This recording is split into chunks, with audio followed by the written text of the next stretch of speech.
በዓለም ላይ ሁለት አይነት ሰዎች ይኖራሉ። ሕግን አክብረው በድህነት የሚኖሩ እናም ሕግን ጥሰው ዓለምን የሚያንቀጠቅጡ። ዛሬ የምነግራችሁ ታሪክ ስለ አንዱ ሰው ነው። ልጁን ከብርድ ለመታደግ $2 ሚሊዮን እንደ ማገዶ ያቃጠለ፣ በአንድ በኩል ለድሆች ቤት የሚሰራ ቅዱስ፣ በሌላ በኩል ደግሞ በሺዎች የሚቆጠሩ ሰዎችን የገደለ ጭራቅ። እጆቹ በደም የጨቀዩ፣ ኪሶቹ ግን በዓለም ንጹህ ወርቅ የተሞሉ። የሰውየው ስም ፓብሎ ኤሚሊዮን ኤስኮባር ጋቪሪያ ይባላል። ወደ ኮኬ ንጉሱ አስፈሪው ዓለም እንኳን በደህና መጣችሁ። የታሪካችን መጀመሪያ የኮሎምቢያዋ ሪዮ ኔግሮ ከተማም ናት። ፓብሎ ከድሃ ቤተሰብ ይወለዳል። አባቱ ገበሬ፣ እናቱ ደግሞ መምህርት ናቸው። በቤታቸው ውስጥ የሚበላ የሚጠጣም ይጠፋል።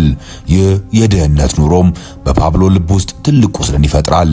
ገና በልጅነቱም ለእናቱ አንድ ቃል ይገባል። እናቴ ሆይ በ25 ዓመቴ ሚሊዮነር እሆናለሁ የሚል። ይህ ቃል የሞትና የሽረት ጉዞም መጀመሪያው ይሆናል። ፓብሎ ትምህርቱንም ያቋርጣል። በሜርሌ ጎዳናዎች ላይ ወንጀልን ይለማመዳል። መጀመሪያ ላይ ከመቃብር ላይ ድንጋዮችን ይሰርቃል፣ ስሞቹን ይፍቃል፣ መልሶም ይሸጣቸዋል። ቀጥሎ ደግሞ መኪናዎችን መስረቅ ይጀምራል።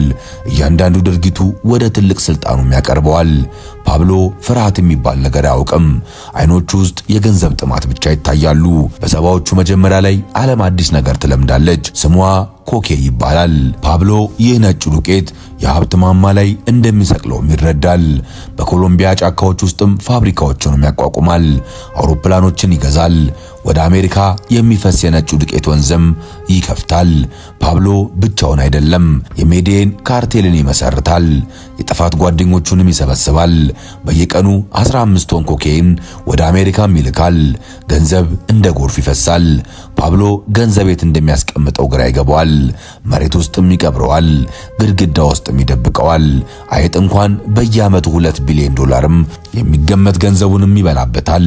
የፓብሎ መርህ ግልጽ ናት። ፕላታ ኦፕሎሞ፣ ትርጉሙም ብር ወይስ እርሳስ ማለት ነው።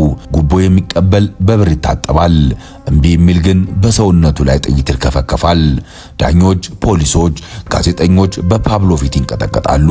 አገሪቱ በፓብሎ እግር ስርም ትወድቃለች። ነገር ግን ፓብሎ ሀብት ብቻ አይበቃውም፣ ፍቅርና ክብርንም ይፈልጋል። ለድሆች ሆስፒታሎችንም ይገነባል፣ የእግር ኳስ ሜዳዎችንም ያቋቁማል። ድሆች እንደ አምላክ ያዩታል፣ ሮቢን ሁድ የሚል ስምም ይሰጡታል። ይህ ጭምብል እውነተኛ ማንነቱንም ይደብቅለታል። አሁን ፓብሎ የዓለም 7ኛ ባለጸጋም ነው። ስልጣኑን ለማጠናከር ወደ ፖለቲካም ይገባል። የፓርላማው አባልም ይሆናል። የኮሎምቢያ ፕሬዝዳንት የመሆን ህልምን ይሰንቃል። ይህ ህልሙ ግን የጥፋት መጀመሪያውም ይሆናል። የክብር ካባው ሲገፈፍም እውነተኛው ጭራቅም ከውስጡ ይወጣል። የፓብሎ የፖለቲካ ህልም እንደ ጉም ይበናል። የፍትህ ሚኒስቴሩ ሮድሪጎ ላራ የፓብሎን የጭራቅነት ጭምብልም በአደባባይ ይገፈዋል። ፓብሎ ከፓርላማ ይባረራል። የውርደት በልቡ ውስጥ ያለውን የመግደል ጥማትም ያነሳሳውና በኮሎምቢያ ምድር ላይ የሞት አዋጅን ያውጃል። ሚኒስቴሩ ላራም በመኪና ውስጥ ያለ በፓብሎ ገዳዮችም በጥይት ይመታል። ይህ ግድያ የፓብሎን እውነተኛ ማንነት ለዓለም ያሳያል። አሁን ድርድር የለም። አሁን ሰላም የለም። ጦርነቱ በፓብሎና በመንግስት መካከል በይፋም ይጀመራል። ፓብሎ አንድ ትልቅ ፍርሃት አለበት።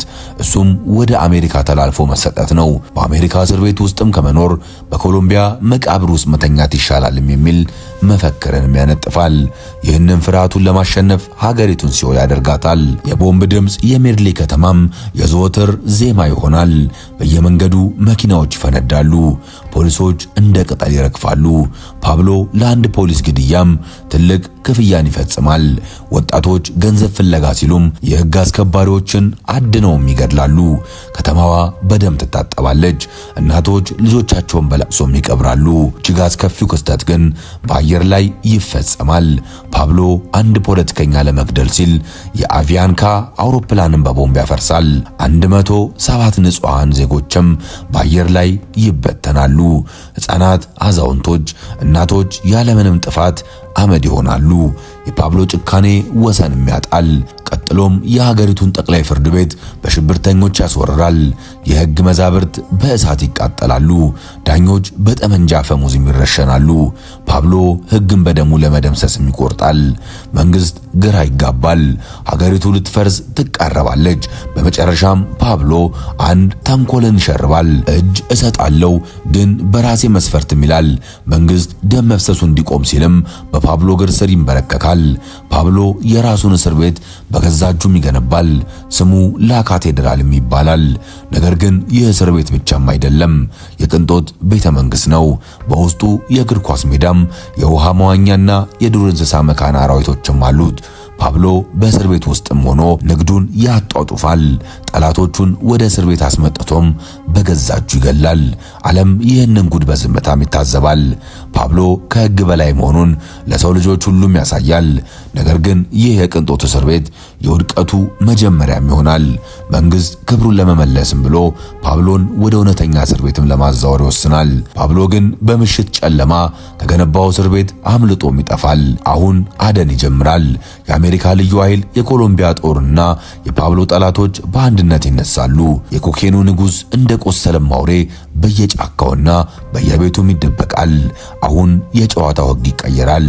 አዳኙ ፓብሎ ታዳኝ ይሆናል። የአሜሪካው የደህንነት ተቋምም ሲአይኤና የኮሎምቢያው ልዩ ጦር ምድርን ያንቀጠቅጧታል። ነገር ግን ፓብሎን የሚያስጨንቀው የመንግስት ጦር ብቻም አይደለም። ሎስ ፔፔስ የተባለ በሚስጥር የተደራጀ ቡድንም ይነሳል። ይህ ቡድን በፓብሎ የተበደሉ ንብረታቸውን የተወረሱና ቤተሰቦቻቸው የተገደሉባቸው ሰዎች ስብስብም ነው። በደም የመጣ በደም ይሄዳል በሚል መርህም የፓብሎ ንብረቶች ያወድማሉ። የቅርብ ሰዎቹን አንድ በአንድ ይረሽናሉ። ፓብሎ ከትልቅ ቤተ መንግስት ወደ ጠባብ ክፍልም ይወርዳል። በየቀኑ ቦታ ይቀያይራል። አብሮት ያሉት ጥቂት ጠባቂዎች ብቻ ናቸው። የዓለም ባለጸጋ ዛሬ በረሃብ ይጠወልጋል። በአንድ ወቅት በቅንጦት ይኖርበት የነበረው ሜዴይን ዛሬ ለእርሱ የሞት ወጥመድም ትሆናለች። አንድ ምሽት ፓብሎ ከቤተሰቡ ጋርም በድብቅ ተራራ ላይ ይገኛል። ልጁ ማኑዌላ በብርድ ትንቀጠቀጣለች። ፓብሎ ለልጁ ካለው ትልቅ ፍቅር የተነሳም በእጁ ያለውን $2 ሚሊዮን ጥሬ ገንዘብ እንደ ማገዶም ያቃጥለዋል። ገንዘቡ ለልጁ ሙቀትም ይሆናል። ይህ ትዕይንት የፓብሎን ሁለት ተቃራኒ ባህሪያትንም ያሳያል። ጨካኝ ገዳይ ግን አፍቃሪ አባት። የፓብሎ ደካማ ጎን ቤተሰቡ ነው። ልጆቹንና ሚስቱን ከምንም በላይ ይወዳል። መንግስት ይህንንም ያውቃል። ቤተሰቡን በቁጥጥር ስር ያውላል። ፓብሎ በብቸኝነት ተስፋም ይቆርጣል። በየቀኑ ለልጁ ስልክ ይደውላል። ይህ ስልክ የሞት መጥሪያ መሆኑንም ይዘነጋዋል። ታኅሳስ 2 1993 ዓመተ ምህረት ላይም የፓብሎ 44ኛ ልደትም ነበር። ፓብሎ ለልጁ ስልክ ይደውላል። ከወትሮ በተለየ ንግግሩም ይረዝማል። የአሜሪካ የቴክኖሎጂ መሳሪያዎችም የስልኩን አቅጣጫ ይጠቁማሉ። የመንግስት ወታደሮች የፓብሎ መደበቂያ ቤትን ይከባሉ። ፓብሎ የመጨረሻውን ጥይት ይተኩሳል። በቤቱ ጣራ ላይ በባዶ እግሩም ይሮጣል። ጥይት እንደ በረዶ ይዘንባል። በመጨረሻም የኮኬዩ ንጉሥ በጣራው ላይ ይዘረራል። ጥይቱ ጆሮ አካባቢውም ያርፋል። አንዳንዶች ወታደሮች ገደሉት ይላሉ፣ ሌሎች ደግሞ እጁን ላለመስጠት ራሱን አጠፋም ይላሉ። የፓብሎ አስክሬን በደም ተለውሶም ይታያል። ወታደሮቹ በአስክሬኑ ዙሪያ ቆመውም ፎቶ ይነሳሉ። የዓለም ትልቁ ወንጀለኛ መጨረሻ ይህ ይሆናል። ንጉሱ ይወድቃል። የሞት ዜናው ዓለምን ያነጋግራል። በቀብሩ ቀን በሺዎች የሚቆጠሩ ድሆች ያለቅሳሉ፣ አባታችንን አጣን ይላሉ። በሌላ በኩል ግን በሺዎች የሚቆጠሩ ቤተሰቦች ፍትህ አገኘን ብለው ይደሰታሉ። ፓብሎ ለጥቂቶች ቅዱስ፣ ለብዙዎች ደግሞ ሰይጣንም ነበር። የፓብሎ ኤስኮባር ታሪክ ትልቅ ትምህርትም ያስተምረናል። በደም የተገነባ ስልጣን መጨረሻው ደም መሆኑንም ያሳያል። ገንዘብ ሁሉንም ነገር ሊገዛ ይችላል። ሰላምን ግን በገንዘብ መግዛት አይቻልም። ፓብሎ ዓለምን በእግሩ ቢያደርግም መጨረሻው ግን በብቸኝነትና በውርደትም ሆነ። ታሪኩ እዚህ ላይ ያበቃል። ነገር ግን የፓብሎ የጥፋት ጠባሳም በኮሎምቢያ ምድር ላይ ዛሬም ድረስ በግልጽ ይታያል። የኮኬኑ ንጉሥ አልፏል። ታሪኩ ግን እንደ ማስጠንቀቂያም በትውልድ ዘንድ ይኖራል። ሰላም፣ አብራችሁን ስለቆያችሁ ከልብ እናመሰግናለን። ላይክና ሼር ማድረጋችሁንም አትርሱ። ሰላም ቆዩልን።